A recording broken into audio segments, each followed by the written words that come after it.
Oh, hey, can you hear me now? Can you hear me now? Can you hear me now? I got a new microphone and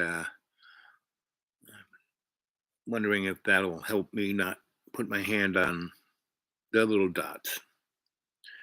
Anyway, good morning, good evening, good afternoon, wherever you are, and welcome to Dreamy Dreamland. Going on my Gmail, which is the dude awake 42 at Gmail, the dude awake 42 at Gmail.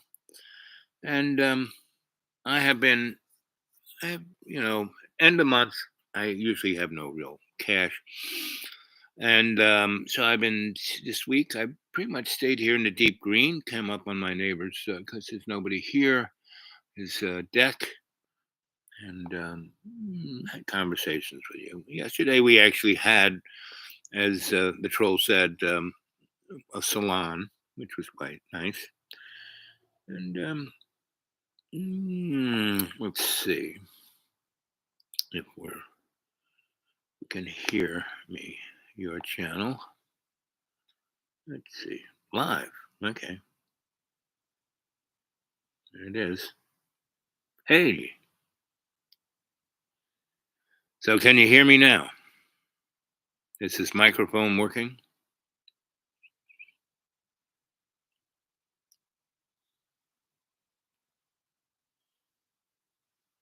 Let's unplug this guy.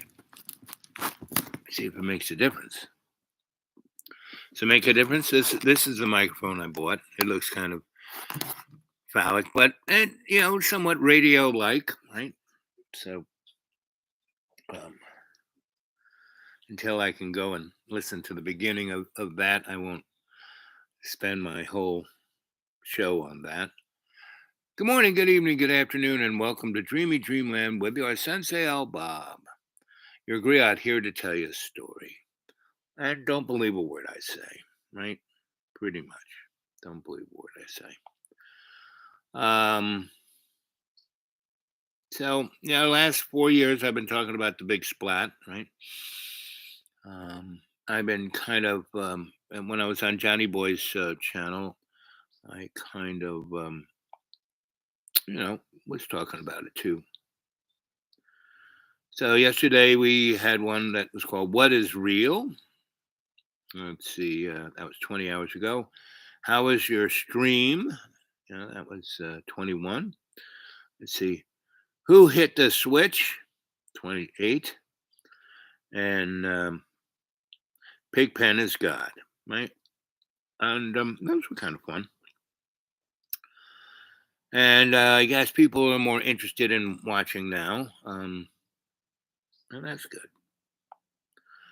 Again, my mortality. Another reason I pretty much stayed on base here is because I haven't been feeling that really great. Since Thanksgiving, Thanksgiving.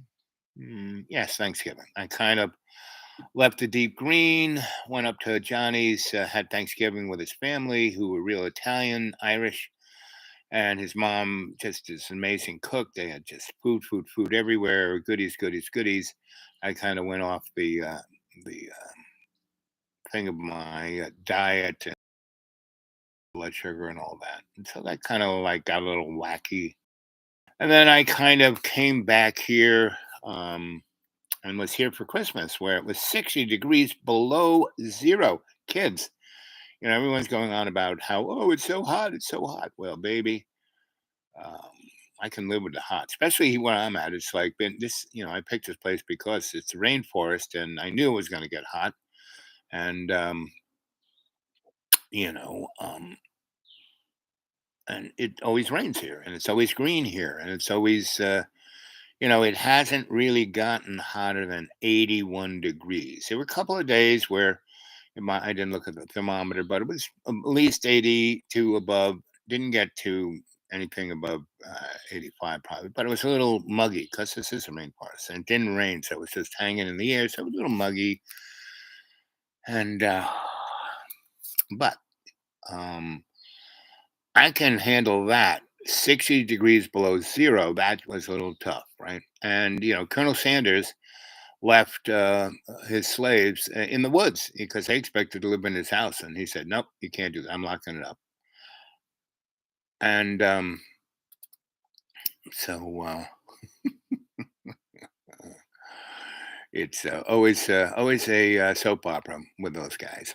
Right now, he's his wife and kids have left him, and he's still being Mr. Contractor Boy with his slaves. His daddy, I don't know where his daddy, Grandpa Cockroach went. I haven't seen or heard his truck. I mean, often I don't see him, but I often would hear his truck coming and going. I don't, and so I don't hear anybody coming and going. They leave around. Colonel Sanders leaves around 7, and he comes back around 7, and then he goes away around dark 30, and I don't know what he does. Right, so that's fine by me. I don't hear him, don't see him. Above the doggies, I don't what's going on with them when they're up in the what you call it,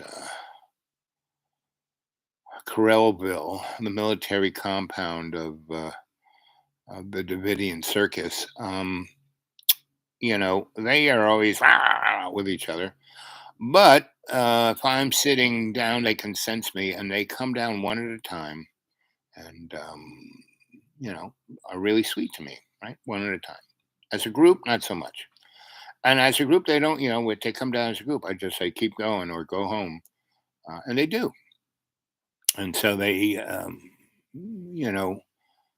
he keeps having packs of them. He's got about 8 now, off of one bitch. Pretty much, it's always popping out boys, and this poor one little bitch, he hasn't fixed her yet. She's not even 2 years old, and she'd had 2 litters already.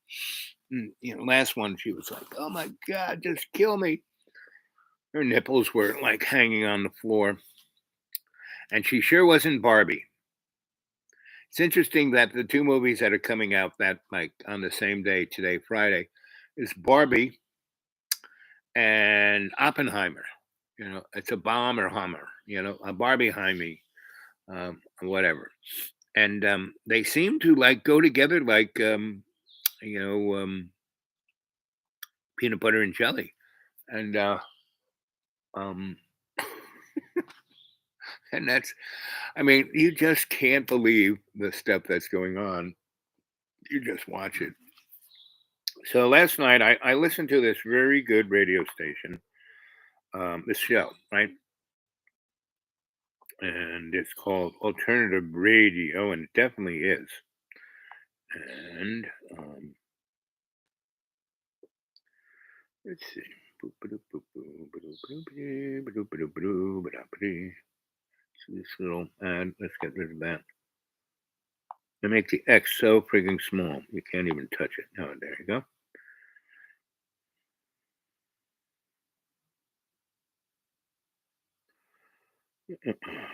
I think that might be it. Of the time are just deregulating the financial industry, and they're building a whole new financial district in Docklands and Canary Wharf. And the theory is that deregulated financial services, along with cutting taxes for the wealthy, will make the wealthy even more wealthy, and then they will spend their money, and through the trickle-down theory, everyone in the country in a few brief years will share in that prosperity and become richer themselves. Anyway, so he's thrown this shot straight into my social conscience. I'm skewered on this remark. The north-south divide is now actually happening to me. I mean, I agonize about the unemployment figures every morning when I read about them in the... So this is a guy, English guy, and this is the Moth, and this is before alternative radio. And I caught this last little bits of it. And he's an English lad, and he's a bourgeois lad, and he lives a fine bourgeois life. And this is during the Margaret Thatcher things, and he's a liberal. And what is a liberal? Someone who feels guilty about being racist or sexist or happy that they're rich and you're not. So I'm in the Guardian, but now somebody wants me to actually do something about it. But I'm a liberal. Action wasn't in the mission statement. I've made polemical and passionate tirades against the iniquities of this government's social policies in some of the most expensive restaurants in the West End of London. Isn't that enough? And then I think to myself, of course I should give this guy a lift. I should trust him. What is a society without trust? I should give him a lift. So I say to him, yeah, sure, I'll give you a lift, mate. I'm parked just over here. He goes, oh, great. There's only two mates as well, like. These two bigger Scousers with similar tattoos come out of the shadows. I'd actually already noticed them. I just thought they were trees. And I'm feeling really nervous. There's no way out. I'm walking towards the car with them and I'm thinking, okay, it's okay. They're probably okay, but if any trouble starts, just give them the keys immediately and you won't get hurt. In fact, give them the keys now. Ask if you can have a lift with them. So we get to the car, the Fiat Uno, we open the boots and we get in their bags. They're carrying bags of tools. They have builders, they have bricklayers' trowels and chisels. One of them's carrying a hod. We get the bags in the back, and as they're loading the bags into the back, I can see that they've got rather amateur tattoos on their knuckles. I'm thinking, prison tattoos? It's okay, Nick, they're not in prison now. So we get the bags into the back, and then the hod we put in over. oh yeah. So that's a show. My public radio station is WETSU, and if you were to like go on the internet, you could anywhere in the world get onto them. ETSU.edu, I think, and they are probably one of the best, um, you know, public radio stations. They have a morning edition and the afternoon delight, but in between they have some great programming. Right? They have Democracy Now, and they have just a ton of shows that I don't really find on anybody else's um, radio station, right? And the other radio station I listen to is the Bible radio station, right? And let's see.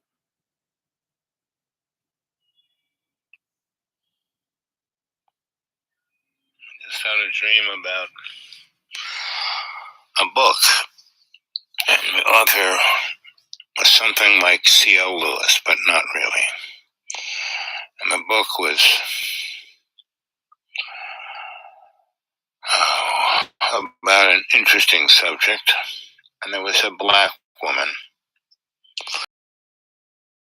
author and the book, and she kept telling me, and I kept forgetting it. I was more interested in her, and I kept finding her in the most interesting of places. She was trying to get home, and I kept meeting her in subway stations and in this hotel where the basement was unbelievably deep. The elevator was run by a man, tall black man, and it went down, down, down deep, and I came out, and there were all these strange southern people, white, who were down telling me about this, that, and the other thing. And I just kept bumping into it. What is the name of that book? And she would say, Lewis. Lewis Carroll. Something, but it was most intriguing. I wanted to read that book. And I really wanted to know this black woman. Very cute young lady, maybe in her 20s. And she could have been between the age of 18 and 40. And she thought I was charming, sweet, cute. Me now, not me back in my sweet, charming days. And I'm still sweet and charming. But cute. The name of the book has something up to you guys. Intrinsically important to who and what I am, time of the author. It's like buried in my subconscious somewhere. It'll pop out. It'll pop out, right? And that's what this show is about. It pops out. So Ed, what's up? Love the hat. Thanks. I'm a hat man. They used to call me the Hat. I've had so many nicknames: Cheesecake, Yo Dude, Dudamiter, Dudameister. So but let's see. Of the time are just So, even though it seemed irrational, we all complied with the instructions and ran out, scattering in different directions. I started running towards, and after about 50 yards, I stopped and noticed a couple of other people who looked like they'd been on the same train. So we got talking. But that doesn't count because it violates the capitalism, chronicles of dissent. It's never been thoughts, and I felt that something had to change. We had to take back control of our lives and stop kind of hiding away from these fears.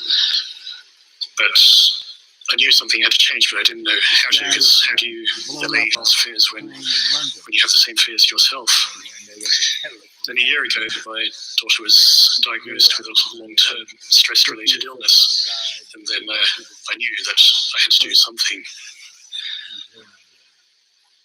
So people often tell me how lucky I am to be here today, lucky to be given a second chance, and lucky to be relatively physically unharmed, but not all injuries are visible to the eye. The truth is, I don't think the fear will ever escape. I don't think I'll ever escape from the fear, rather. And it's always going to be there, shadowing us in the background. But I know that I don't want it to dominate. I know I want to. I don't want my daughter to be affected by that either. But also accept that it is there. So sometimes, especially when events like those of a few weeks ago take place, I know it's okay to have these irrational thoughts and just pack up my bags and go home.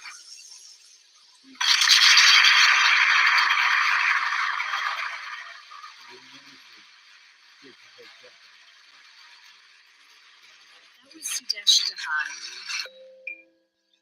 The attacks in London on July 7, 2005, targeted commuters during the morning rush hour. 3 bombs were detonated on the Underground and a 4th on a double-decker bus. 52 people were killed and more than 700 were injured in the attacks. Sudesh still works in the finance industry in London as a risk specialist. He's also trained as a therapist specializing in the use of sound and sonic vibrations to help heal trauma victims. You can find out more about Sudesh and all the storytellers you've heard in this hour by visiting our website, themoth.org.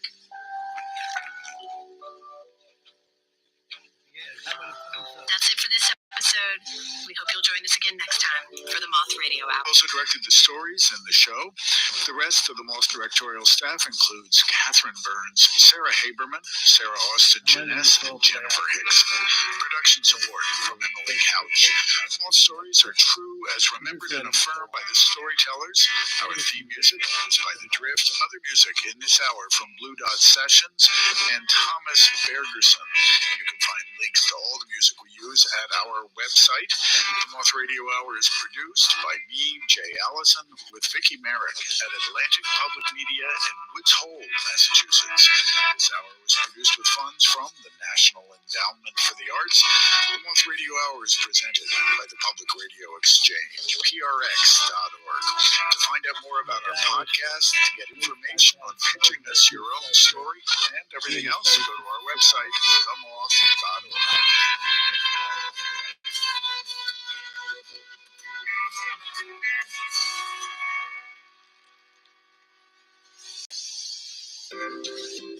Coming to you from the campus of East Tennessee State University, this is WETS HD1 and WETS FM, Johnson City, Tennessee.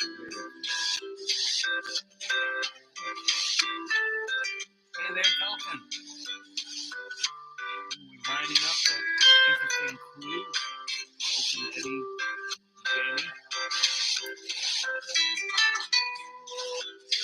full battery. We are waiting for the radio show.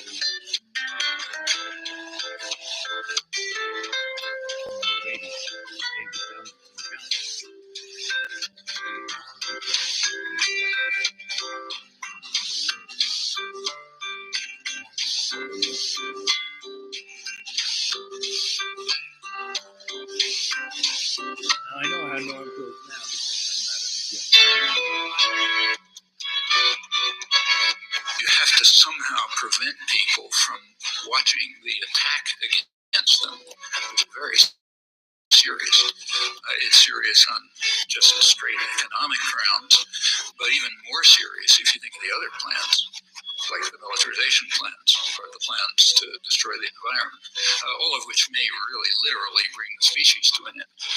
But you certainly don't want people to pay attention to that, or the tax cuts for the rich, or the other efforts to silence domestic independence.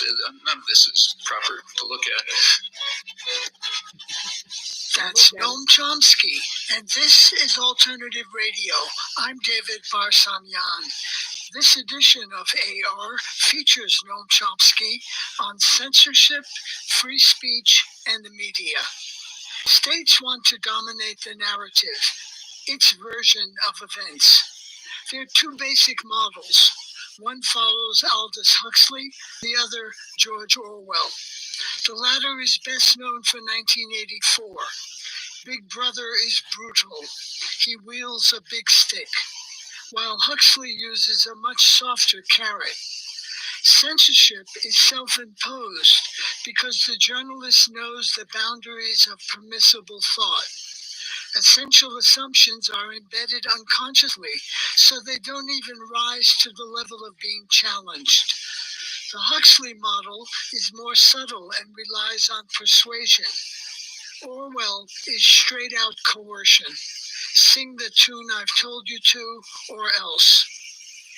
Our guest today is Noam Chomsky, the legendary scholar activist who's been a leading voice for peace and social justice for many decades. The New Statesman calls him the conscience of the American people.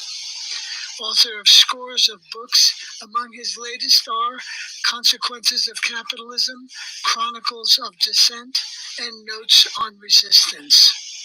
He spoke in Cambridge, Massachusetts in 2002 at a special event marking the 25th anniversary of South End Press. In this never-before broadcast, Chomsky begins by recounting his own experience with censorship with his co-author Ed Herman. And now, Noam Chomsky. Well, the late 70s, when South End got started, were kind of a low point in the opportunities to write and in other ways address general audiences. The major journals of the 1960s had collapsed. Ramparts, Liberation were gone, a couple others. There had been a few mainstream journals that had been open to dissident opinion, but those options had been mostly closed. There were some publishing opportunities, but they were pretty limited. When South End came along later, Z Magazine, that made quite a substantial difference and a major contribution to the growing popular movement. Just on a personal note, the first couple of books that I published with South End. First one was with Ed Herman, Political Economy of Human Rights. The next one was Fateful Triangle. Others, later years, Political Economy of Human Rights was 1979. Both of those books had sort of interesting histories which reflect the nature of the times. Ed and I had, in fact, written an earlier version of Political Economy of Human Rights. It was published by a mainstream publisher in 1974, but the publisher was owned by a conglomerate, Warner Communications, which is now part of Time, AOL, Warner, or some bigger thing. I lost track. They published 20,000 copies of it. A couple of ads came out. A senior executive of the corporation saw the ads and didn't like them, took a look at the book, and flew out the window or something like that, ordered the publisher to terminate publication. They refused. It was a long hassle. The end result was that the conglomerate put the publisher out of business, destroyed not only that book, but all their stock totally. That was not considered a free speech issue in the United States. None of the free speech advocates thought there was anything wrong with this. After all, it's not state censorship, it's just corporate. So the fact that a total of all their books destroyed to prevent distribution of a single been mentioned. In fact, about the only person I can think of who's mentioned it in his media monopoly, the various sessions of that, has brought it up. It was brought to the attention of people who are very active in writing about free speech, but they correctly, from their point of view, said there's no issue. Well, that tells you something not only about the times, but about the principles. Now, he's giving this speech in 2002. We haven't invaded Iraq yet, right? But and we haven't even had the article in the New York Times given to us by Dick Cheney about the aluminum tubes and the yellow cake, So the only real yellow cake there was in Dick Cheney's underwear. But it is 100% worse because right now we have a buffoon as Carrot Head, Donnie Chump, and he's being, his whole presidency, he was being investigated in this. It's like I keep saying this. This is a scripted soap opera, right? And Donnie was under the tutelage of the corporate state. He worked for General Electric, which owned NBC, and for 10 years he was the host of a game show, right? A reality game show called The Apprentice, and he was being the apprentice for being president, right? And they threw in Mike, what's his name, and so he could represent the addicted, what are those guys who scream and yell and talk in tongues and praise Jesus? Oh, praise God! Praise Jesus.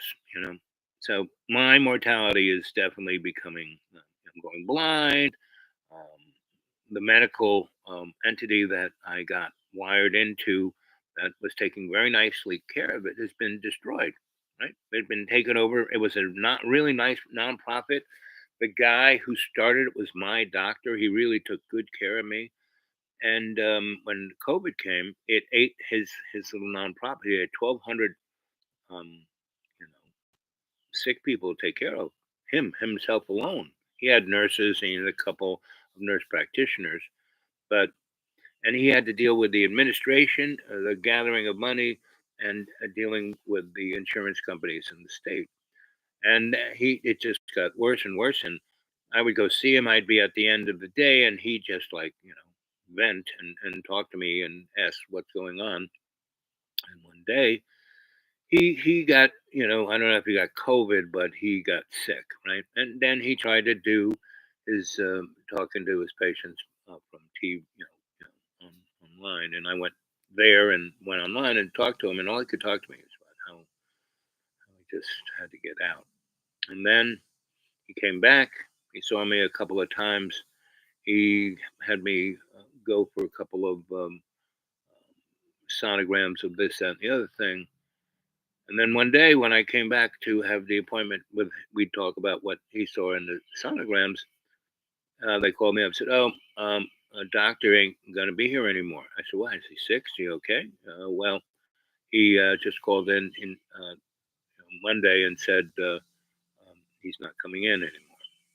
And then by Thursday, we went to check on him. He had sold his house and he was no longer around, couldn't be found. And he left a little note to a few people on the internet, on my email, saying, "I just can't do it anymore." Right? And I tried to ease up on it. I can't. It's either got to be a cold break. I'm going someplace. I have enough money. I'm not married. Don't have kids. I don't have pets. The hospital was my only thing. And I got bought out. A large conglomerate HMO bought him out, and so that's who's taking care of me now. And it's unbelievably not like what he did. So I was on this medication called Trulicity, which the rich found that if you take this drug, you can eat all you want and you can stay thin. So it used to cost $40 a month for that for me. And I was also, I came out and he got me on as a lab rat, right? And, you know, they basically took pretty good care of me, because I was a lab rat. And he made money out of that, and that was fine, right? Because I was getting, a rich man's kind of endocrinologist. I had all these people take, and I was in good shape, right? But when he quit and everything changed, and like, so they used to have this lady there who was like the social, she made sure everything happened for you, right? That you were on the right list, you're getting the right medicate, and that she wasn't the doctor, but she made sure everything got paid. She found whatever little thing to get me on the right track. And then she couldn't take it anymore, and she left too. And so when this large corporation bought them out, um, they basically started spending money. They bought a lot of buildings, and they split up this thing that was right in um, this one location. Everything you needed was in one location, and they split it and put it all in place. And all the administration stuff they put in Raleigh, 200 miles away from here. And instead of one person taking care of everything, they had about 20, and none of them knew what they were doing. So I was taken off my Trulicity because it was too expensive, and the paperwork was too hard for them to figure out because there was 20 of them, and they all doing different things, and so I fell out of that program.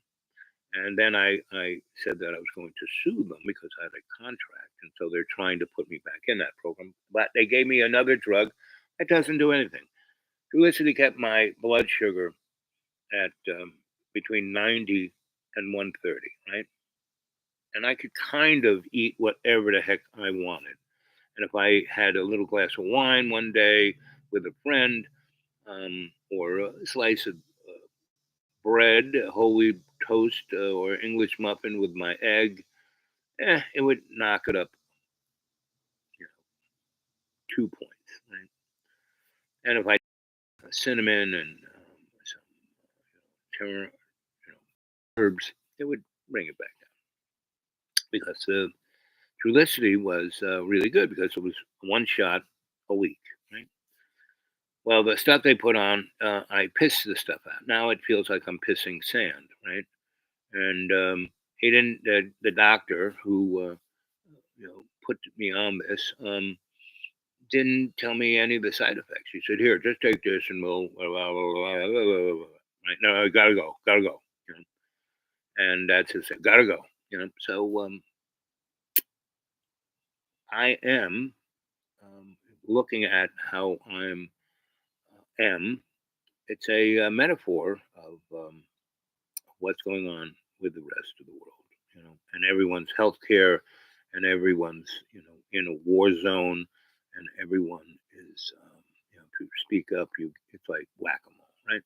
So this week it was we've had the weather is being really. I mean, if you can't realize that whether earth changes, global warming, blah blah blah.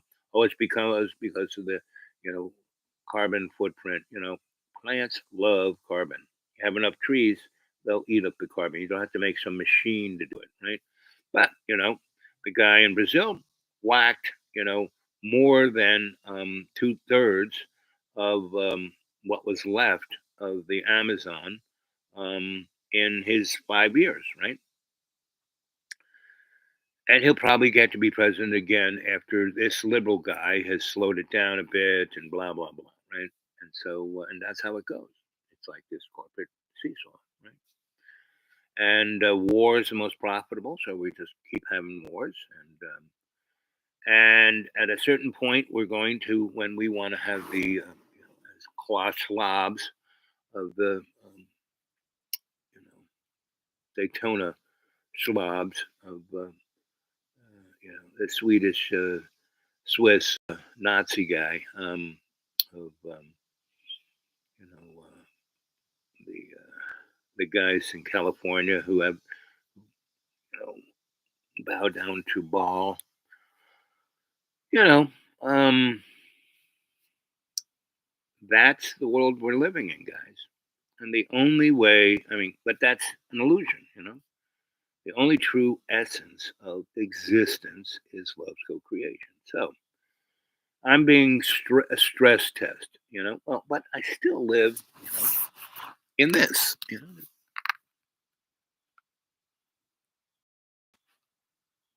Right? It's a pretty place. And even though it's being eaten alive by the corporate state, and everything that made it special within the human construct is being and what's sad is that the people who are here making a difference, well, you can't fight progress, you got to go along to get, no, you don't. You can be God's slave. So that's what I'm realizing, that okay, so this whole jigger that I had figured how to put myself in, I'm very good at negotiating, put myself in the environment, some in the environment of material world, be in the world, don't be of it, right? And so God's saying, oh well, we're going to give you a little more challenge here, right? Schwam Ryan show, great interview now live on SSP Arctic X Raytheon. Yeah, that guy. Yeah. And he was. They were talking. Dark Journalist was talking with him. If not the last show, the show before. And yeah, that guy is really interesting because he's a real deal. He was in the military. He was then a contractor for Raytheon in Antarctica, and he had been there a good 15 years. And he has all his W-2s. He has, all the stuff showing what he says. I just tell you stories. And don't believe a word I say. Get off my lawn. But this guy, he's pretty interesting. And there are a lot of people, like Stephen Greer, is another really, I knew him from Asheville. He was an emergency room doctor. He had grown up in Asheville and up in the mountains. He was, not mountain folk, but his family had been there and had their big house up in the hills. And he had seen a lot of things go bump in the night. So he had been involved in and interested in this since he was a kid, right? And so, because a lot of this stuff happens around here, and it's amazing that the rich cockroaches who are coming up here don't realize. They're wondering why they're drinking and doing drugs and losing their minds is because this energy is up here and it's eating them alive. Me, it's protected me for the last 20 years. And God has got another, I had that 11% to finish up. So I thought I was just going to be able to sit in my lawn chair on my front lawn and talk to Mr. Bunny and be loved by Madame Butterfly. But no, them the one good thing about the cockroaches is that pretty much all the birds, so you can't hear much here, right? But just half a mile down the Forest Service Road where my little deep green is, the birds are singing all the time because I planted all these bushes that had berries for the birds, and so they are so they eat all the insects. That's the other. I don't really spray or go after anything. The birds eat the insects up. I can't believe. Let's see. December, all coming out now. Space. Yeah, so that's one reason why we have all these wars. That's why Kennedy was shot. That's why we got the 1947 military industrial complex thrown onto us. Hail Hydra.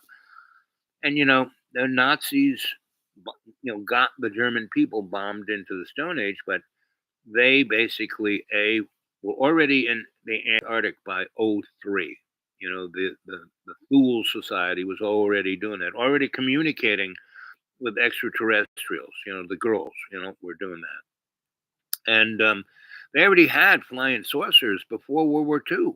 They had their own. The Thule had that technology, and there was another group of the Thules, another side guys that were also of the Teutonic Knight class, a more transnational group, and they were in America, in the 1840s up until you know 1890, and they were called the something Air Club, right? And they were building um, uh, because America was a big place, had a lot of resources, had a lot of people all over the place who were kind of handy, and so they were out there in California and Nevada, right where Area 51 is and where Lockheed Skunk Works is.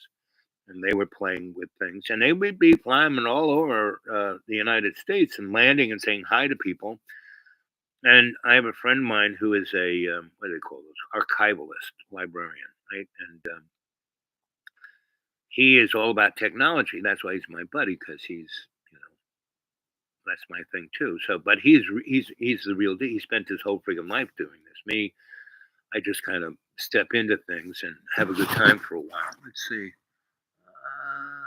It appears BlackRock, Vanguard, State Street. Yep, already have off-world trade. Yep, this is yes, and have for at least 60 years. Since that's what the National Security Act of 1947 was all about, to set up, things like Majestic 12. You know, and that's why Kennedy's off, because he was part of that, knew about it. He was, the guy, what's his name, who was thrown out of the 16-story window. He was the first um, deputy director of the Defense Department. Up until 1947, when National Security Act, it was called the War Department. At least they were kind of honest. And so and all of this really, again, was way. I mean, Tesla, in the 1890s, discovered and perfected the commercial essence of you know what you call it. Who's here?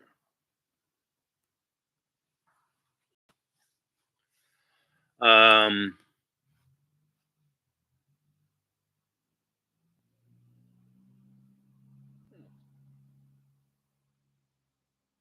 Someone's going up to one of the dead houses. There are 4 houses here that have been here forever, but no one lives in them. And rich people buy them and then have them for a year or two, and then try and do Airbnb in them, and then it's too much of trouble. And then the tweakers come in and break in the wintertime and live there because they got a place else to live and no one else is watching it. And, kind of like what's going on here on Earth. Right? The tweakers are the aliens. Sonora Air Club. That's it. Yep. 1850. Anti gravity. Yep. Thank you, James. So I tell the story. James puts in the real, the Piers boy. Yep. Forrestal. That's the boy. Yep. Thrown up to 16.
and then transmitted all the way to Chicago for the Chicago exhibition, and that was it.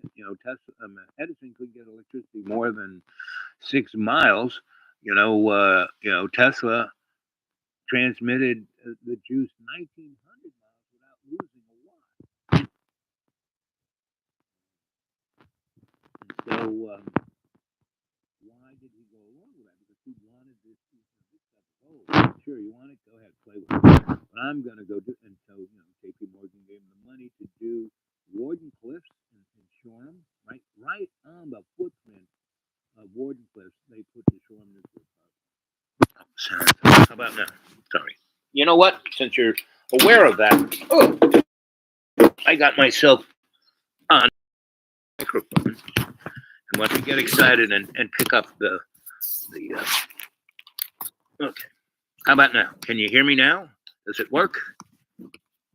Does this work? Am I working? Can you hear me? Connection. How about now? Can you hear it? The blue light's on. Just say yes, you can hear me, because then I know this thing that I bought for $5 actually works. And then I can pick up the thing and not worry about that. I got my fingers over the little circles, right? Because I got excited, and I like to be intimate with you guys, right? Wire connection. Oh, yep, okay. So, can you hear me now? Just say yes or no. There's two of you there. Come on, somebody say yes or no. Can you hear me now? Can you hear me now? Does this thing work? Yo, does it work? Come on, be nice. I mean, if you can't put some money in my PayPal, please do. I'm really, if I don't get a few dollars in my PayPal, they're going to close that account and then fish. Yes. Okay. Thank you. Come on, guys. You guys who have jobs, you can at least put $20, maybe $100. That'd be nice. Into my PayPal, right? And that's the dudewake42 at Gmail, dudewake42 back on. Yep. Okay, good.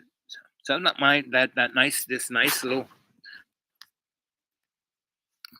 This is my new microphone. Yes, I've had it for about 4 months, and I was in Walmart, and the lady who was in the closeout area was rejiggering, and this thing was $50, and she was figuring out what she was looking at her computer. I said, "Yeah, let me read your palm." I read her palm. She said, "Wow, that's amazing." I said, she goes, "Do you charge for that?" I said, "No, but people can give me a gift." So she basically put the $50. She knocked it down to $5. So I got this nice microphone. Yep. Yes. Okay. Back on. Yes. Good. Okay. So the microphone works, and now I can hold the TV close to you and be tight with you. So, Jamie, what other insights on? So they're obviously going for a form of disclosure, right? And the media is not covering, um, Dr. Greer. Now, he's been doing this for 30 years. I mean, he did his first big thing in D.C. 30 years ago. And he was doing it a good, 20 years when I knew him. I was in Asheville for 10. And I knew him when he was an emergency room doctor, right? And I would have these salons, and someone brought him and introduced us and said, "Boys, you boys need to talk." Right? So he had great stories. And I knew this other guy. Do I have a copy of any? No, maybe. It was called Electric Spacecraft Journal, right? And this was a real deal. This guy had been in it with Tesla, and he ended up in North Carolina, up on the border, near Madison County. He was in bloody Madison, and I knew him back in the day in the United Nations when I helped put together a thing called NGO called Alternative Technologies, where I was trying to push the envelope and get these things into the world. We started out with simple things like getting drinking water to dying people. And our first real home run that we hit it out of the park. The UN is a joke, but UNICEF is pretty cool. They actually do a good job of what they do. So instead of just having parties and having a nice office and being salaried and healthcare and the kids going to private school. Anyway, so we were doing this, and I went to UNICEF and I said, "So what is the biggest problem in the third world? Where are most people dying? What can we do to make their life better?" And they said, "Well, the biggest problem is potable water. That's really, really because between the corporate world who's come in there and going after the oil and just put pipelines and oil rigs and spoiled everything, or just the wars and or just the when countries when the imperialist nations left, they put crooks in their place. Right? So anyway, water is the biggest problem. And I said, oh, okay. So what's the second biggest problem? And they said, well, that pollution, the oil, the this, and the garbage. And he said, the biggest thing, the biggest user of plastics is not, Europe and the United States. It's all the crap that's given to the third world, and they got no place to throw it out except like in the backyard. And he says, you go to certain countries in Africa, and since they have no real drinking water, they buy soda because it won't kill them. It'll kill them later in life, but it won't kill them right now. Make them stupid, kill their that. But they got tons of these plastic 2-liter soda bottles. I said, oh. So I called up, I said to them, can you send me some? All the different types of soda bottles that are in Africa, can you send me some? They said, well, we'll get a hold of the people who make them and have them send them to you, like brand new ones. I said, oh, okay, that's great. So they did, right? So I got these cartons and cartons of all these 2-liter plastic bottles, some green, some clear, some yellow, some all different things. And I went down to Second Avenue to a pothole, and I glugged pothole water into these 2-liter bottles, right? And I had a little wagon, and then I rolled them back up into our office. We didn't have an office. We had this space, which was gigantic space. It was like the whole width of the UN building, which was like 200 or 300 feet. And it was where the air conditioner chillers were, right? For 2 floors above and about 4 floors below. And it was about 50 feet wide. And the chillers only took a little bit of the area. It's just they were like all over the place. So that was our little office. And it had windows at either end. So that's where we put our desks so we could have had a great view. It's like on a 20-something floor. I could see all of the East River and everything, the Atlantic and that away. And on the other side, you could see all the way to New Jersey, right? So and to the Bear Mountain, right? And so anyway, so I filled those guys up and I put them on the ledge. There was a nice big ledge between the glass and wall where the windows were. Nice, I mean, big, like a foot and a half. And I just stacked them in the sun, right? And left them alone. And then the water, I mean, all the gunk in it just kind of settled to the bottom. And then the next day I had a funnel and some cheesecloth, and I slowly poured the water from that 2-liter jar into this new 2-liter thing, and didn't let the gunk get in it, just the water. Now it was just a tad cloudy instead of brown, right? And then I did it a third time, right? And then I sent it off to you know UNICEF, and WHO was there, and lots of people who had labs and science and stuff. And we were alternative technology, so we were like their cousins. And I sent that water, and the guy said, "Wow, this is really potable water." I said, "Okay, you guys need to come and document what I'm doing, so we can, beyond a shadow of a doubt, say this is what's happening." So they did, and they, saw me do it in 3 days. And then they took all those bottles and they did it in different ways, using the same bottles after being cleaned out, blah, blah, blah, to do being seen, to fit the parameters of the folks in the third world, right? Not just me getting brand spanking new jars, bottles, right? And the different colors to see if they made any difference because what was happening was the UV was coming, killing all the things that would kill people. And the cheesecloths would take out 90% of the gick. And so they tried, funnel cheesecloth, um, water from pothole on Second Avenue. That was my way of doing it, and I got certain results. And then they did a real thorough thing, and then they put together a protocol, and then UNICEF took it to the third world, and within 2 years, it lowered the infant mortality rate in Africa by 5 million kids. Just that. Just that. And upped their ability to learn things and understand stuff and move themselves forward. So it was like, okay, that's interesting. So I was part of that for about a year and a half.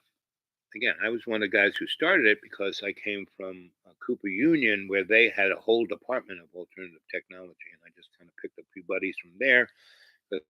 So I was playing around with some people in the UN in the arty world, and I was Mr. Technology too. So they said, why don't you do an NGO? They helped me do that, put it together, and then that was so successful. The different elements of the WHO and UNICEF and a few other things that were there kind of came and became more of an umbrella of our little band of merrymakers.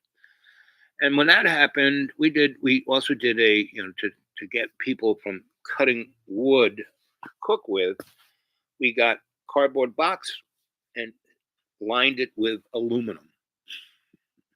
And all I had to do was keep, you had a cardboard box and it had flaps.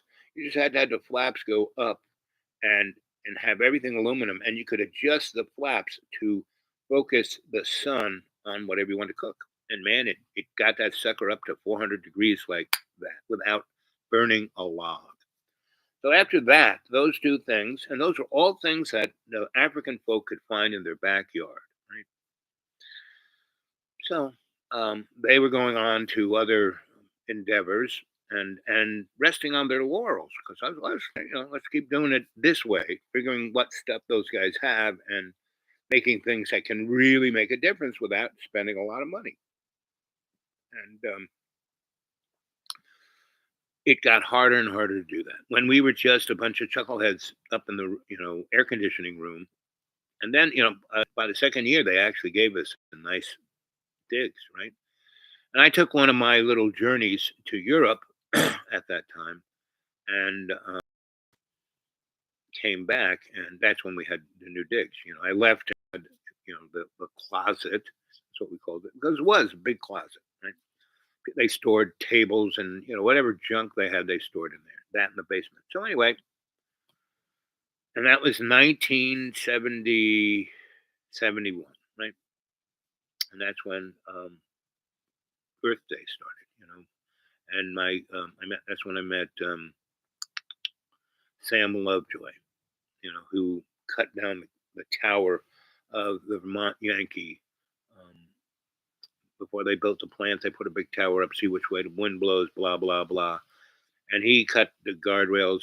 And it was like, so I had gone to, I was a Vermont boy. I have a lot of friends up there. And I was in an ashram, from 72, 73, in there. And so, between 69 and 74, I had like 12 different wives. I mean, I was a newspaper photographer in Happo, North Carolina. I was, a research assistant at Duke University for, who's coming? I'm waiting for my buddy to bring his whatchamacallit. No, that's another.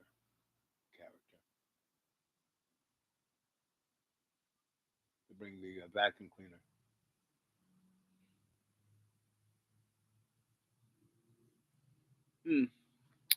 So, and that's another strange. Jamie, you'd love this. Have you ever heard of an entity called the Seal Corporation? And they were inventing, it was between the Red Mask of Hail Hydra and the Bourne guys, and they were inventing super soldiers, right? And they were doing that in Duke, at Duke, because Duke had a department of parapsychology, right? And I was hiding out because I had friends at UNC and Duke, and I was hiding out from my draft board, right? I had quit college, and which is a whole nother 2-hour story. I went to Hofstra and to Juilliard, and I was like, by the time I was 19, I was like local 3 electrician. I hadn't quite become a master yet, but I was definitely a journeyman.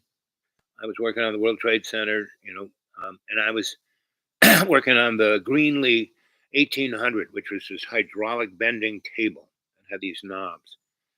And the World Trade Center was like, it was built in a factory, right? It was, when the rector said, if they were building it like they used to build, like, the Empire State Building, they'd still be building it today. I mean, that's where No Hub came from. That's where a lot of things came from. That could just be stuck together. And the electric power lines. I mean, those empires, those World Trade Centers, they use as much electricity as like a third of New York City, of Manhattan, right?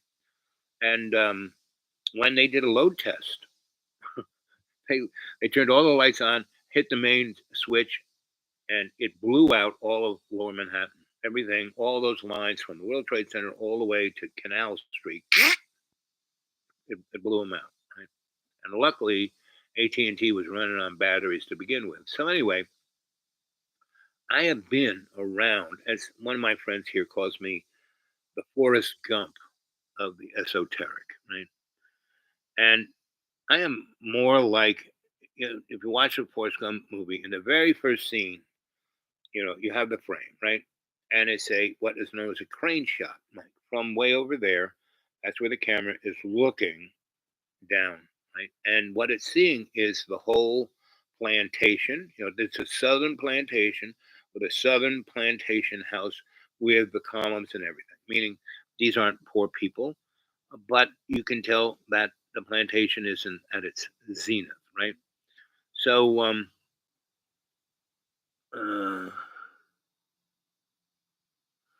so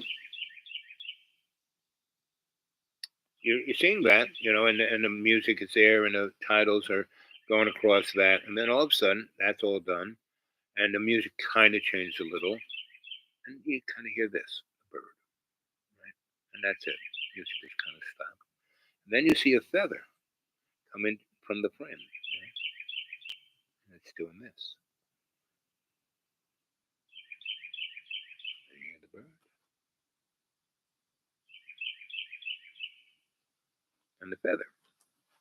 And then the feather goes out of the frame. You hear a snap, and then wah! And there's Forrest and Bango. You're in the room, and she's got the baby, and the doctor's going, "Well, I don't know about this one." And then it goes on from there. And then at the very end, Forrest and his son Forrest are sitting just after the bus service arrives. They're sitting on the side of the road and just not saying anything. The bird, and then a feather comes in, and you see that these two, this kid who's like super genius, Forrest who is like Forrest, and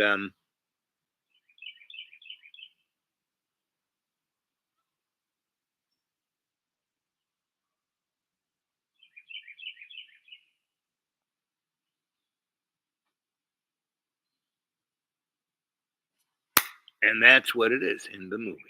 So that's me. I am that feather. I am that silence. I'm the storyteller. And so is the feather, but the feather never opened its mouth. Me, I opened my mouth. I haven't really become a true feather yet. Let's see what you guys are saying. Let's see. Sure, 20 and back. So again, come on. Put something in that PayPal. That's the Dude Awake 42 at Gmail. The Dude Awake 42 at Gmail. All lowercase, all together. And you want to get a hold of me on the email? I'd love to talk to you guys, The Dude Awake 42 at Gmail. How much battery do I have left? At least 40 minutes. So, Jamie, you got anything else to throw in there? Let's see. So, Stephen Greer, he's doing a great job. But, Steve, this is what happens. This is why I left that community of alternative technology and conferences and all that kind of stuff. Because, yeah, it was cool. It was loads of fun. I mean, I've shown pictures of all those kind of, like I did a big whoop-de-doo conference. The first one, once the guy invented the World Wide Web, we put one on when we had the alternative technology guys. We put one on the World Wide Web, right? And we did, I brought my big gigantic Tesla coil and showed the potential of the bias of free 0 point energy. And, we had a nice little Mylar flying saucer that, could flow weightless with the current of a 9-volt battery. I mean, the thing was made out of balsa wood and straws and mylar and a 9-volt battery and two little wires. And the sucker just explode up. And we put that on the World Wide Web. We had all these great, and we had because of the internet. It wasn't just at the United Nations. Yes, we had one of their big halls, and we had a big conference, and we had all these people there. But we also had down in the basement these laboratories doing all this crazy stuff, right? And we had people at MIT, at Stanford, at Oxford, um, over there in Russia, in Japan. We had all these. We had conference halls full of interesting scientist people, and and so we had all these different conferences. We did it for 4 days, and because the internet is what it is, we just didn't have like me talking on the screen like this. We had different channels and we had like 20, 30, 40 different things going on at once, and people could put that on their hard drives or on tape or whatever they wanted to, and we did that, right? And I guess in the 80s we did one again. Clarence, who was an African king and bigwig in the Collage Slobs thing, he was always trying to get me into their crew. Don't you want to go to the Bohemian Grove? It's lots of fun. And I said, thanks, Clarence. No. And George Christie kept trying to get me to join. I was kind of a guest, an eternal guest of the ISIS Foundation, but he wanted me to take his place. I was about 35 when he died. I was at his side of his bed, and he said, "You're better than my children. You're the son I always loved being with, and I wish you would have taken my place, but I guess you have something else to do." I said, "That's right, George. But I love you, buddy. You're another one." He was the last of my fathers. I had about 10. Billy Kluver, who was brought modern art to the United States and did the Armory Show, and was their scientist wizard for the CFR. He had this thing called Automation House, and he had been part of the RAD Lab. He got a Nobel Prize for discovering background radiation because he was Mr. Microwave, stuff like that. And guys like that. Madam Olga Gruver, who had an amazing Odyssey house on Lexington and 38th, just kind of over there was the MoMA. But Lexington was like straight out of Harry Potter. It started at this little park around 20 something street where there was a really nice hotel. It's the hotel that Dolly pushed the piano at the bar window and became famous. That's what got him his infamousy. He stayed there for the rest of his life. Him and Dalla. I worked for those guys. They were kind of fun. My thing was to go find. I was their pimp. I went and found artists that loved and worshipped his artwork and could work in his studio in Long Island City and turn out stuff that looked just like stuff he did. And then he would just sign it and he'd sell it for a lot of money. And that's the art world. It has been that way ever since. There'd be great guys, have great ideas, great, just, wow, look at this. And then they would go off and do something else. So I'm going to leave you to your own devices, talk to each other, and bring Noam Chomsky back into the show.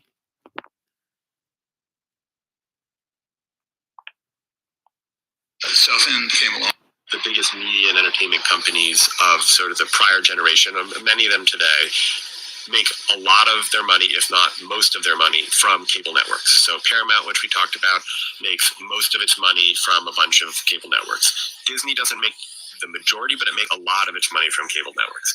But the number of people who pay for cable or pay for satellite or other forms of television have been in decline for several years now, and the pace of that decline has picked up. Now, these cable networks make money in a couple of ways. They make money from the fees that they get from distributors like Comcast and Charter. Of the time of just deregulating the financial speech and the media. States want to dominate the narrative, its version of events. There are two basic models. One follows Aldous Huxley, the other George Orwell. The latter is best known for 1984. Big Brother is brutal. He wields a big stick, while Huxley uses a much softer carrot. Censorship is self-imposed because the journalist knows the boundaries of permissible thought. Essential assumptions are embedded unconsciously, so they don't even rise to the level of being challenged. The Huxley model is more subtle and relies on persuasion. Orwell is straight-out coercion. Sing the tune I've told you to, or else. Our guest today is Noam Chomsky, the legendary scholar activist who's been a leading voice for peace and social justice for many decades. The New Statesman calls him the conscience of the American people. Author of scores of books, among his latest are Consequences of Capitalism, Chronicles of Dissent, and Notes on Resistance. He spoke in Cambridge, Massachusetts in 2002 at a special event marking the 25th anniversary of South End Press. In this never-before broadcast, Chomsky begins by recounting his own experience with censorship with his co-author Ed Herman. And now, Noam Chomsky. Well, the late 70s, when South End got started, were kind of a low point in the opportunities to write and in other ways address general audiences. The major journals of the 1960s had collapsed. Ramparts, Liberation were gone, a couple others. There had been a few mainstream journals that had been open to dissident opinion, but those options had been mostly closed. International terrorism or deterring genocide or anything else. So when this stuff was going on, you couldn't get two people in a room to talk about it. In fact, it was years before any protests developed. In fact, the protest level was so low right through to the end, right until the day, that nobody even knows that we attacked South Vietnam. Although we certainly did. As I said, this was the 40th anniversary of the public announcement of it. And it went on to horrendous proportions. But since there was no protest at all, it's just disappeared from history. 5 or 6 years later, protests did develop. I mean, by that time, nobody knows how many hundreds of thousands of people were slaughtered in South Vietnam, millions of refugees, country half destroyed, war had expanded the rest of Indochina. By then, it was possible to get some protests. And among the public, it turned out there were substantial protests by the end of the 1960s. But contrary to everything you read, there was almost no protest among educated people. It was virtually non-existent. And you can see how low it is by looking at the way it's dealt with right today. So a couple of years ago, a book came out by Robert McNamara, which you I'm sure know of as in retrospect. And the reaction to the book was kind of interesting. The book was criticized by the Hawks because it was treachery and welcomed by the Doves. That's the interesting part. It was welcomed almost across the board by the Doves as vindicating their stand. Well, how did McNamara vindicate their stand? He vindicated it by saying that by apologizing, not to the Vietnamese, there's no apology to them, but by apologizing to the American people for having caused them a lot of problems because he didn't come clean early enough about the difficulties there would be in conquering South Vietnam. And he should have been more honest about that, and he apologized for that error. So that vindicates the position of the Doves as they themselves see it. And that's correct. That's approximately what the level of the criticism was among educated sectors, sort of comparable to what you might have found among, say, German generals after Stalingrad, when there was criticism of Hitler for tactical errors in fighting a two-front war and not coming clean to the German people about how difficult it was going to be to win under those conditions.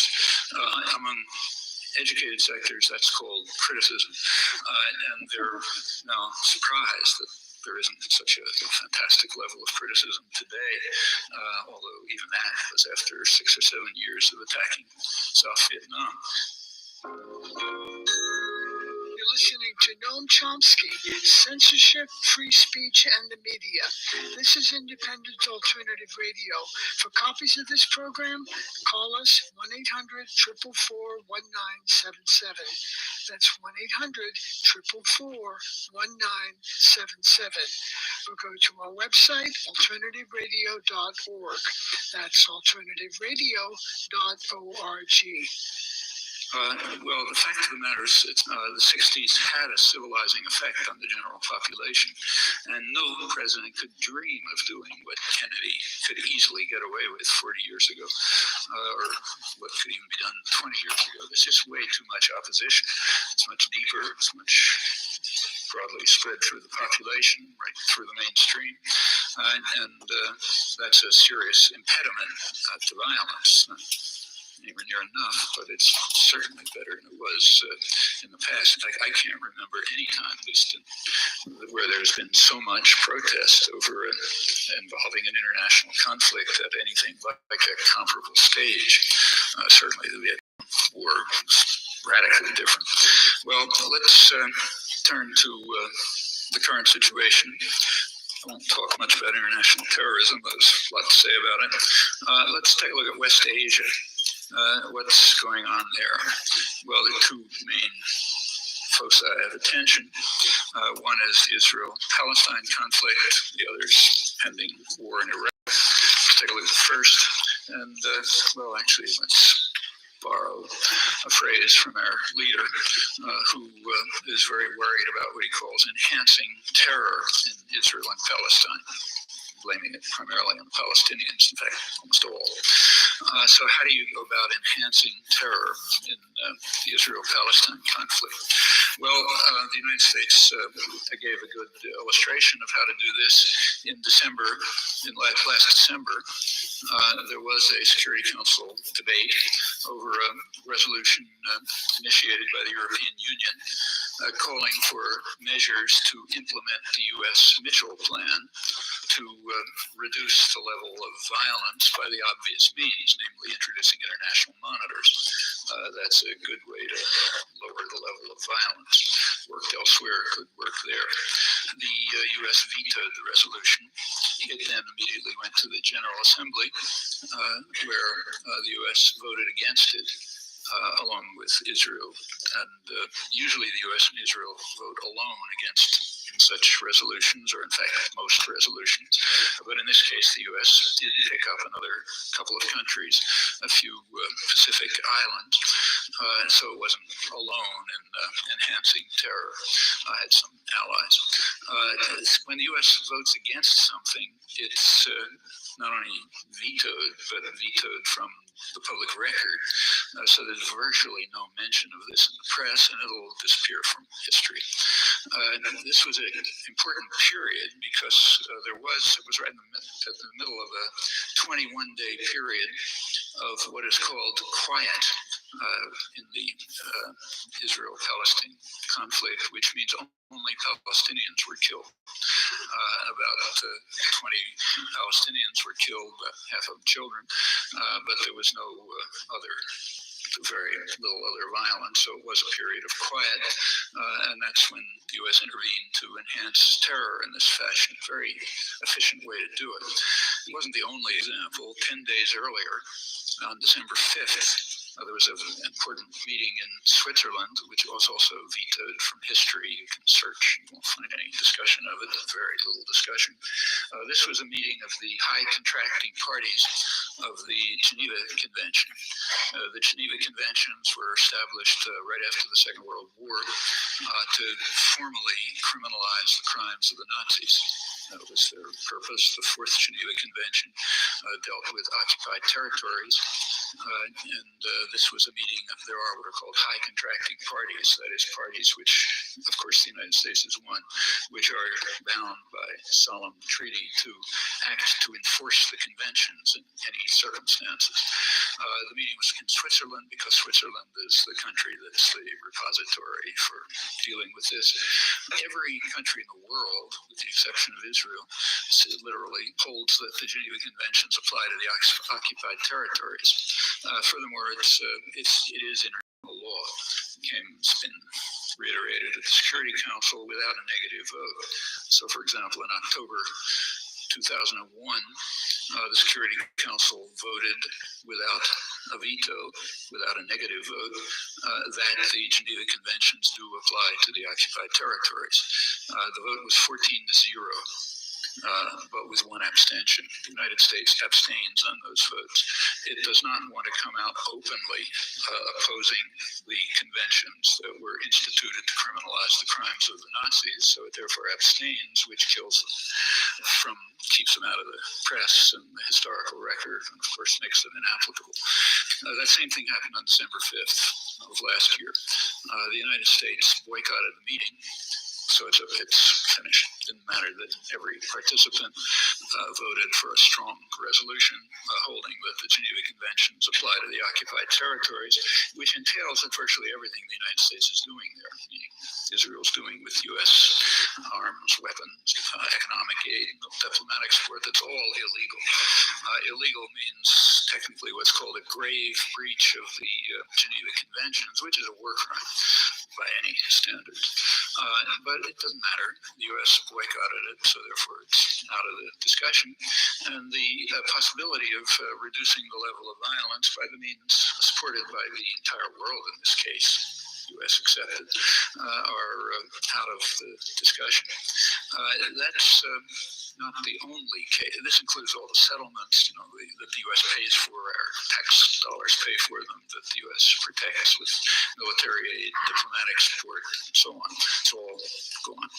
If you read this morning's papers, you see that I was very happy that the Israeli Prime Minister made what's called a concession, namely he's allowing Yasser Arafat to leave his little prison, the room to which he's been confined for the last couple of months, just in order to make sure everyone understands what this is. Yesterday, what's called Israel, when you hear about Israeli helicopters attacking something, that means U.S. helicopters, right? Israel doesn't produce helicopters or F-16s. So when you read Israeli helicopters attacked something with missiles, that means U.S. helicopters provided to Israel for that purpose, with a certain knowledge that that's what they're going to be used for. In this case, a couple of days ago, they wiped out the headquarters of the Palestinian Authority had been constructing in Gaza for potential state headquarters. There's no significance to this other than humiliation, which is the core principle for dealing with the lower breeds. Every Westerner understands this. You gotta not just kill them, but humiliate them. It's very important. The background. Okay, let's see. Well, that was Noam Chomsky, right? And he gave a nice little picture of really what what we do, right? And it's not we. It's not just the United States. It's not just Israel. It's a transnational oligarchy, right? And what's going on in Ukraine between Ukraine and Russia is a scripted thing. It's a war of the two lads, two short guys, right? And they're doing it not to save Ukraine, not to fill the hole of Russia's existential fears. No, it's to rejigger the world dynamic. This is resetting, right? Rebranding, remanifesting the world view in the eye of Mr. Globaloni, right? Klaus Schwab's, right? And like I said, we have been out of not just out there in the solar system, not just on the moon. The moon is, when Star Wars boy George Lucas, had the whatchamacallit. How is that I do it? Oh, it's okay. I'm kind of going blind. That's what diabetes does to you. But the medical motif says, "Oh, your AC1 is 6.1. You don't have diabetes. You're pre-diabetic." No, you look at the literature. You're supposed to, if you're pre-diabetic, that's 5, right? Anything over 5, you're already in diabetes. 6.1, but people are so they're 8s, 9s, 10s, right? So that in 6.1, that means you don't have diabetes. Anyway, but so I died in 2014. I mean, really died. Went to my life. Hey, you're doing a good job, and was told to come back and finish up the 11%. So here I'm doing this show. This is the 11%. Mr. Globaloni. Hey, I am your poster boy of what do they call it? Russia was our friendly opposition, right? We need an enemy, so hey, Russia's our enemy because we know they're never going to attack us. We can give them all the nuclear weapons to threaten us with, but we have weapons that like guys. Don't you realize when you see pictures in Canada, 300-mile long line of fire, and it's not burning kind of at a reddish color, but a whitish color. That means instead of being 300 degrees, which is about what a forest fire burns at, even if it's burning tenderly dry stuff, doesn't burn it white. You got a 3,000-mile long line, almost straight line, and it's burning white hot, right? And the heat is going straight up, carrying. You don't see that much smoke because it's so hot that the smoke is the stuff that's burnt is instead of being a particulate that's maybe a micron or two in size, it's nano, right? And it's going, instead of just going up 1,000 feet or 2,500 feet and then kind of blowing out of the heat that's making it rise and then falling back to earth within 100-mile radius. This stuff is going up 20,000 feet, 100,000 feet, getting into the jet stream and dumping super toxic stuff. Whoa, that's the problem. Did that wake you up? I hope that did. I hope that woke you up. Did that wake you up? Yeah. So the string ain't long enough. I can't move around too much. There's always a problem. Oh, come on. Ugh.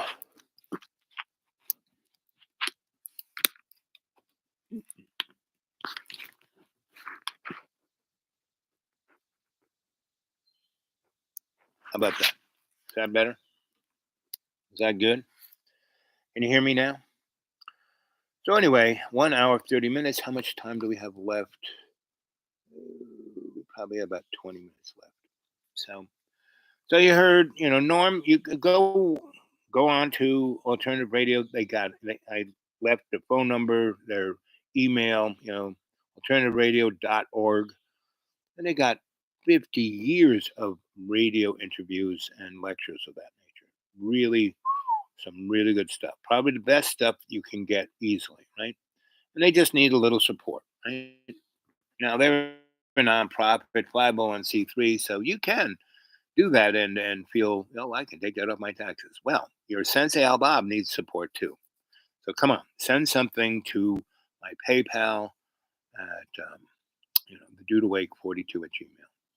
Otherwise, I'm hanging in here, but how long it actually does cost me money to do this, to drive around, find YouTube places. If I go into restaurants, I do have to get a meal, but my, back when I had my medical stuff, they're trying to kill me basically. And so it's an interesting thing. So I'm having to have total faith in love's co-creation, meaning I have to give up all medicines and just let God take care of me. God's got my back. God's got in his eye what he wants me to do. I just have to go do it. So, okay. And that means you will put money in to my PayPal because that'll augment God's will. Right? It's a lot better than just taking it off your taxes. And I love Norm. I know Norm. I have stories about Norm. And he does a great job. But he's a lot like Stephen Greer. Both those guys do what they do because 3 reasons. One, they can't help themselves; they got to do it. That's me. I got to do this. 2, it gives them a platform that they can be the hero. And they're kind of like Donald Trump. Donald Trump always needs an enemy because then he has to face who he is. Right? And now, Norman and Dr. Stephen Greer, at least they are moving forward and trying to help humanity, but in the strangest of ways, so is Donald Trump. Because he's like, a petulant child given a wrecking ball. And so he's doing a good job. And he, after 10 years of being tutored by the corporate state, they thought they had him, so they put him in as president. But he did things they didn't really want him to do, but he did them anyway, and so that's good. But in the overall, he did good things, and that he destroyed a lot of stuff, right, which is good, right, and he brought certain things to light, right, and he also just his presence with other people turns him into just like what he did to Rudy Giuliani. That inimitable interview on Fox where the one guy who is somewhat of not a sellout news guy. Of course he is, but he's trying to look like he's not. The one guy at Fox, old guy, his father was the dean of television newscasters for CBS. He asked, "What's his name? Don't you have any shame?" And he was trying to go for the Giuliani moment of saying, "Don't you have any shame?" like his daddy did. And Senator, what's his name, who had the red list. That guy was kind of like Donnie Trump. He did a lot. He was an interesting guy. He was going after certain things. He was trying. He knew all about the UFO thing. He knew about the alien agenda. He knew all of that stuff back in the 40s. He was in the military, right? He was trying to get it out. Just like Gene Roddenberry. Where did Gene Roddenberry come from? He came from the Office of Naval Intelligence. He knew all about this stuff. He knew Forrestal. He knew Kennedy. He knew all of this. Back in the day, not in the 60s days. Didn't really. Forrestal was dead in the 40s, 47, 48. He took a step out a 16-story window. And, he did get an aircraft carrier named after him. But we were already, Operation Paperclip had already, Hail Hydra, Hail Hydra, um, into our whole world. We had become, by 1947, 48, 49, we had become a transnational, um, you know, military, industrial, criminal state. Right? And when you look at in the Bible and it talks about end days, well, this is it. But see, the interesting thing is, that temporal dynamics of the Bible is not what you think it is. And anybody who wants to read my novels that really go in deep on all of this, and it's kind of entertaining, just get a hold of me at the dude awake 42 at Gmail, and if you can receive Google Docs, I'll send you some of my novels. Anyway, and I sure could use some cash. Really, come on, please. You Um, eh. Oh, what else can I say? How much time do we got left here? Ooh, I got another 20 minutes, give or take. So anyone got it? No one's there anymore. We had a big 5 people. Everyone lost their interest. I mean, yeah, listening to Norm, you can listen to me. Stephen Greer. Sometimes he's kind of interesting. He is a sweetie pie. He's like a Labrador dog. Yeah, hey, I love you. Listen to this. You gotta know. He is a good guy. They're all good guys. Even Danny Chump is a good guy. So here's a few of my projections, right? I'm predicting these. What we will have as a presidential clue is we will have Donald Trump versus, and his vice president will be Kennedy, Robert Kennedy Jr., right? Third or fifth or whatever clone he is. And that'll be really interesting, and I would project that they will announce this before the summer's through, right? They're going to get a jump on it. Right? And the fact that Donnie is being, brought, into court, I mean, he's going to get $1 billion worth of free advertising. He wants to, do anything of his own ads. He'll just have to spend money on hats and capes and flags and posters. Those will be his things. And having big events in football stadiums, right? And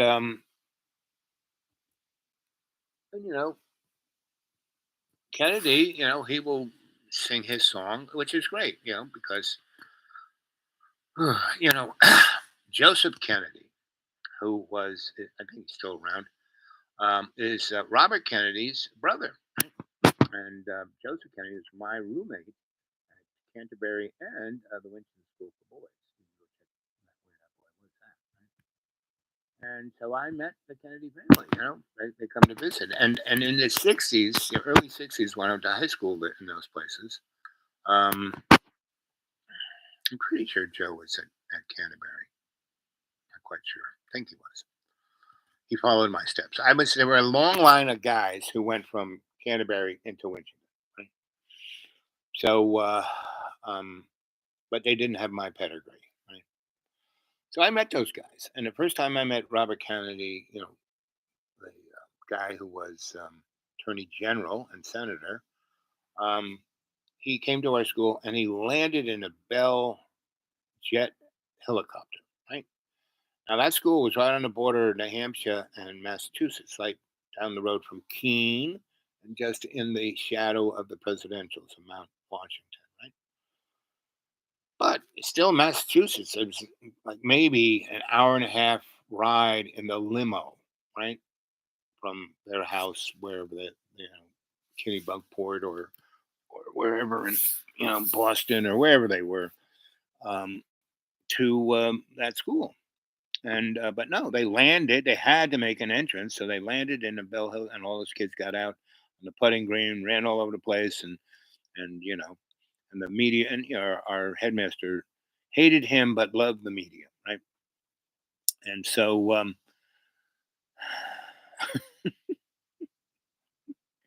did I get to go out to dinner with him? No,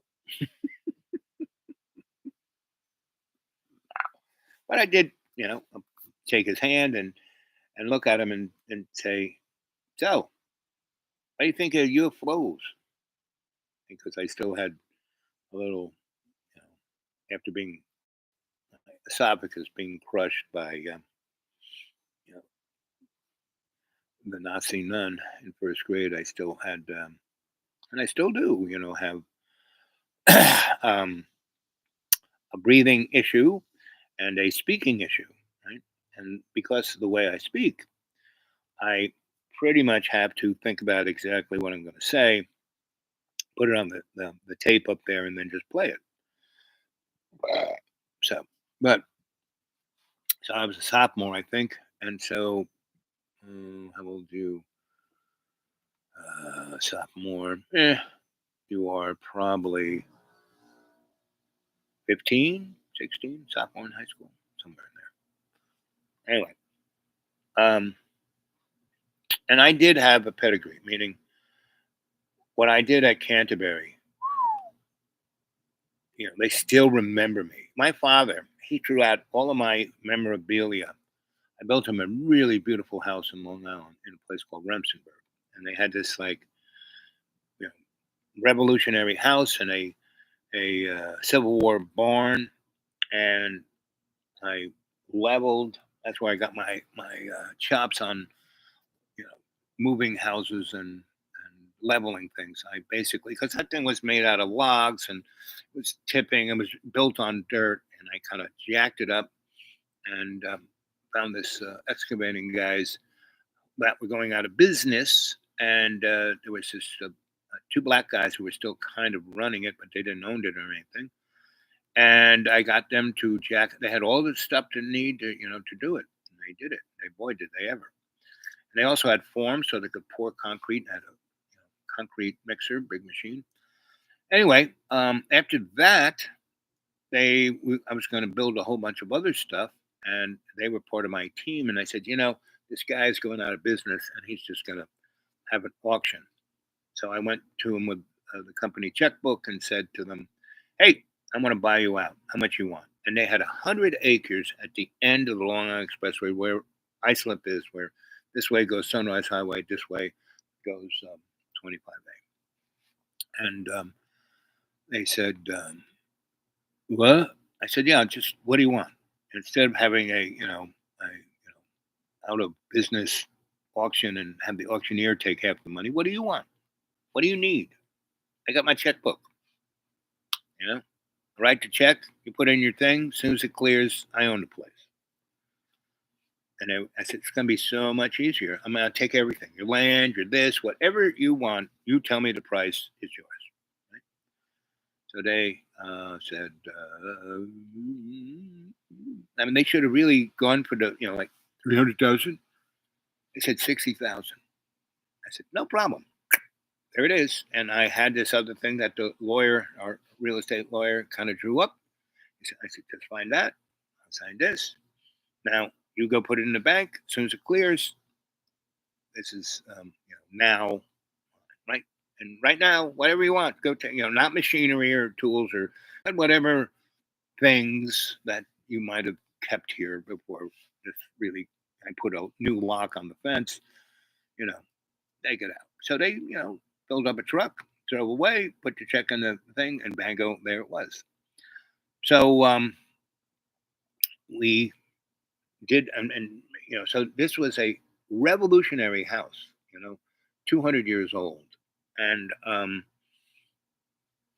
or older, but it had a real basement and real plumbing and real electric and new old windows. I went and found a company that could make historical windows, but they were thermopaint, right? So this house was nice and insulated and had really good heat, and my mom loved this place.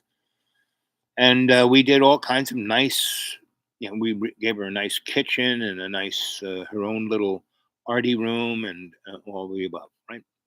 So next thing, so we're doing all kinds of other buildings, and my dad said, "Well, I want to sell this place, so because this is before the big crash of '86, and so someone had offered him a ton of money. I mean, he bought that whole farm for like $30,000 with this pre-revolution house and Civil War barn, big barn, right, and a bunch of small buildings, and it was beautiful property, and about 5 acres of it were like manicured gorgeously, and the other 40 acres of that was going to be where we were going to put other houses. So anyway, we took the barn apart, right, and then we dug up.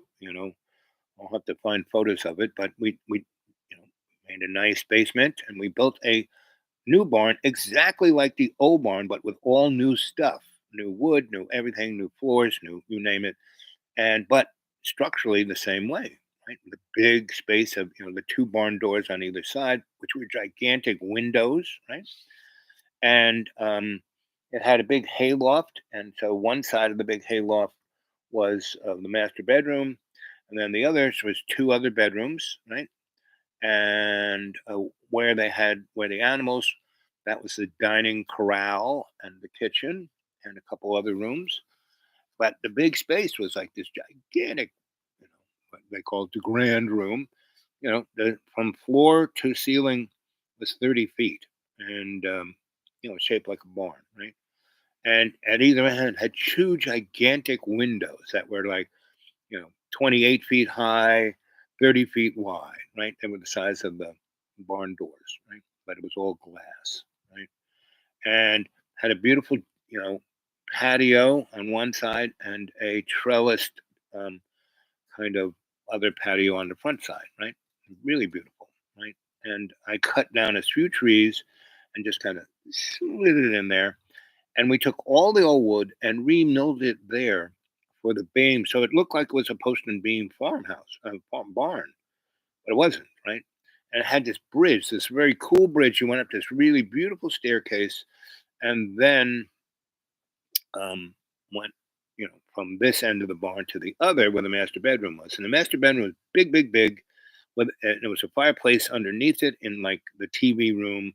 It was really the room where my grandma stayed, right? And when she wasn't there, that was the TV room. Had a fireplace and bookshelves everywhere, and two big windows looking out the backyard, front yard, and two on either side of the fireplace, two big windows. It was beautiful, beautiful room. And the floor was oak, and it was screwed down. It was glued and screwed down, but it had pegs, so it looked like Civil War pegged floor. So this looked, I had a historian from Stony Brook, and I was the architect. We had no architect. My mom drew what she wanted on a napkin.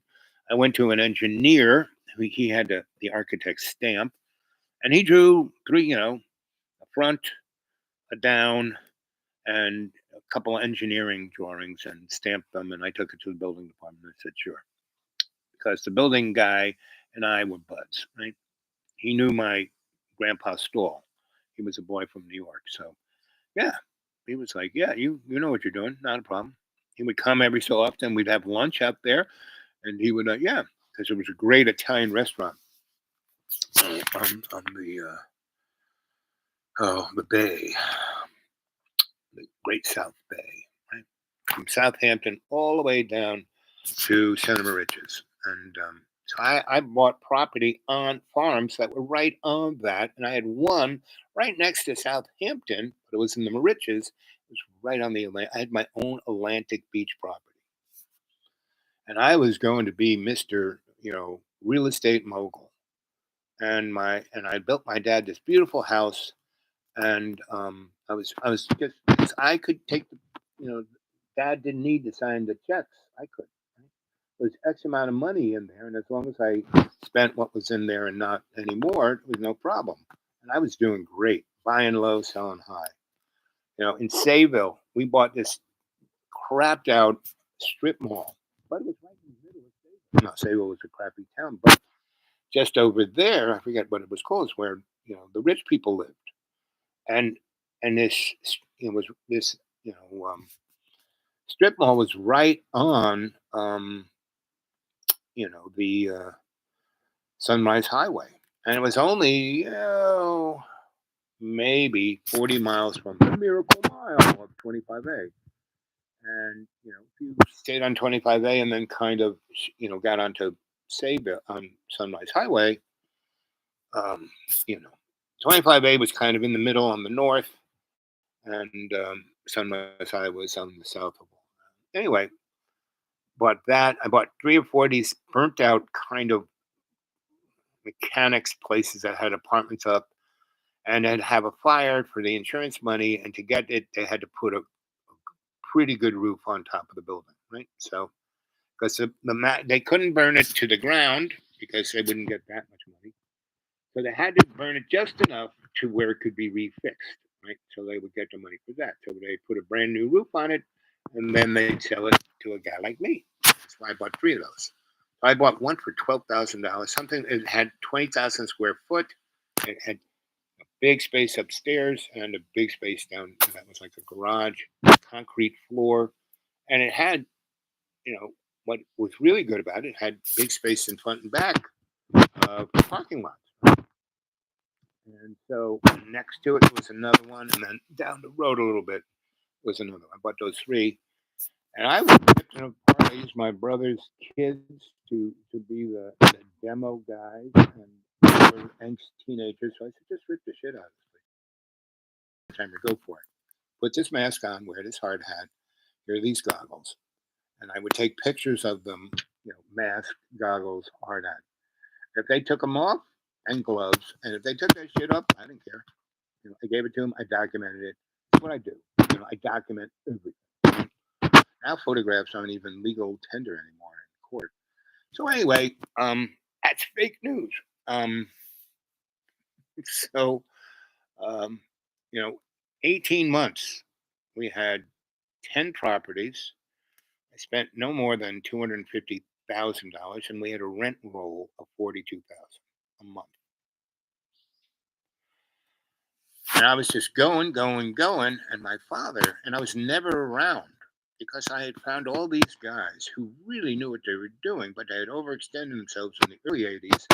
Then the crash happened, and they lost it and got into alcohol, gambling, and drugs, and then ended up in jail, and then no one would hire them. And I would be building on this still. I can say, well, these guys would come and just watch me. And I said, so do you know how to, you know how to swing a hammer? You know how to do this? Yeah, I used to have a contracting company. The guys who were the excavators, they were black. They were having their sandwich in the parking lot. They were watching me doing what I was doing all by myself.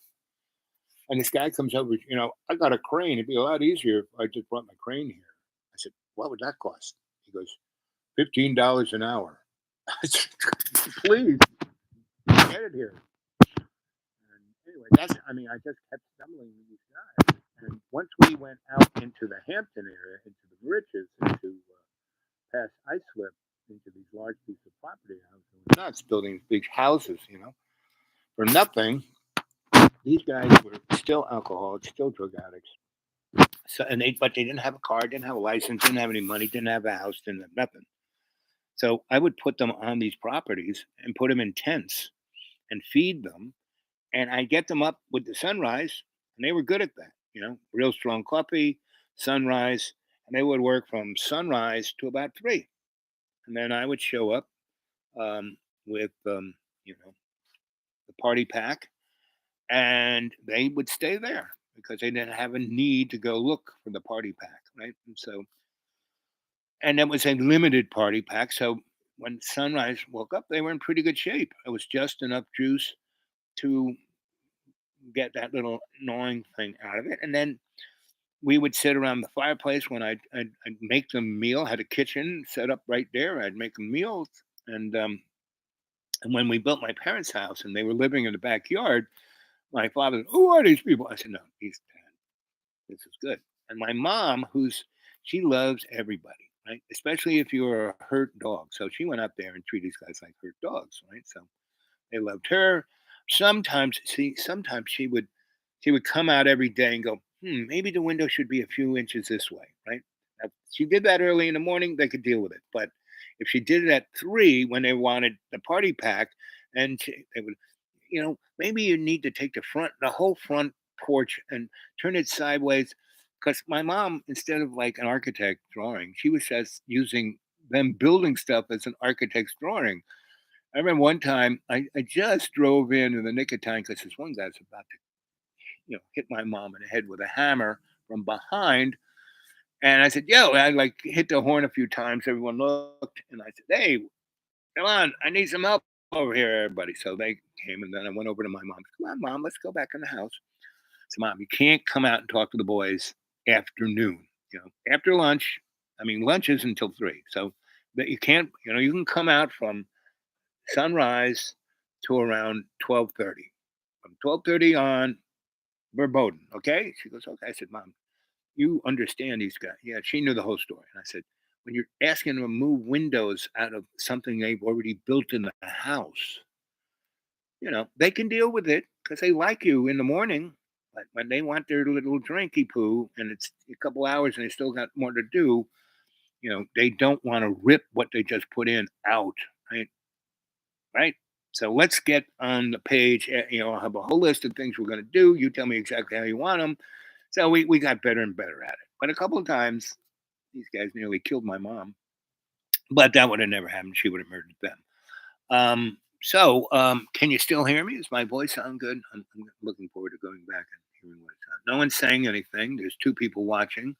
Can you still hear me, guys? 2 guys. There's only one. Come on, let's have some more thumbs up, guys, please. So anyway, what else can I say?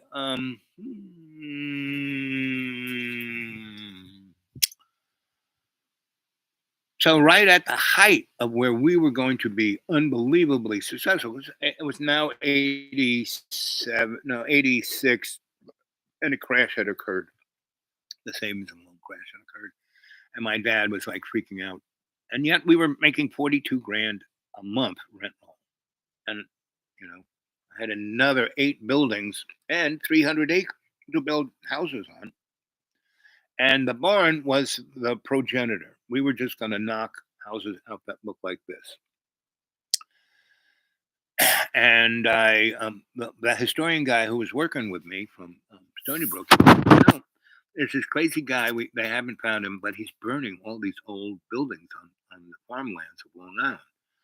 So I'm going to have the state, reclaim them. And if you can move them onto your properties, you can have them for free.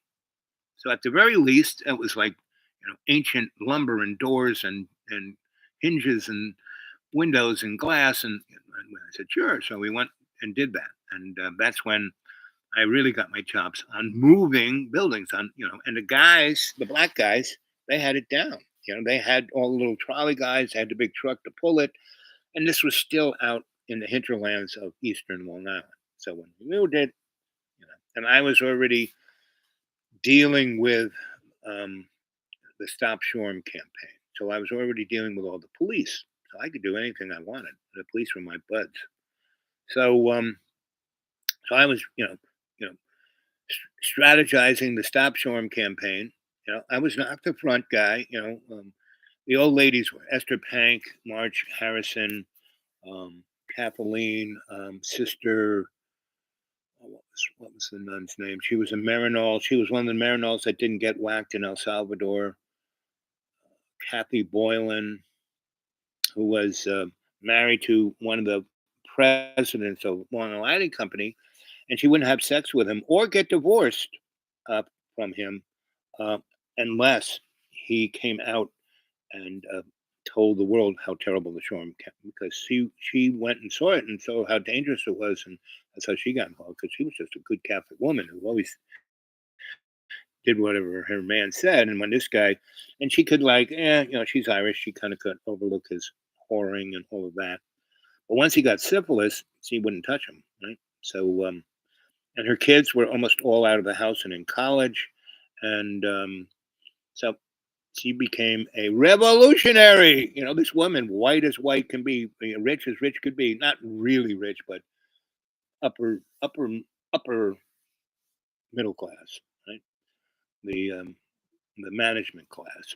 And so, anyway, I was still doing art with Collab and a TV show, Potato Wolf in New York City, and still had my art and social licks going on in New York.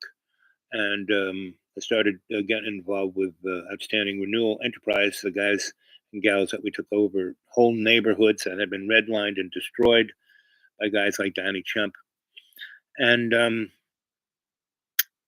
I was involved in the art scene, social scene, and political scene of Long Island. And we were doing it from super duper Ronald Reagan into, you know, the what it is today.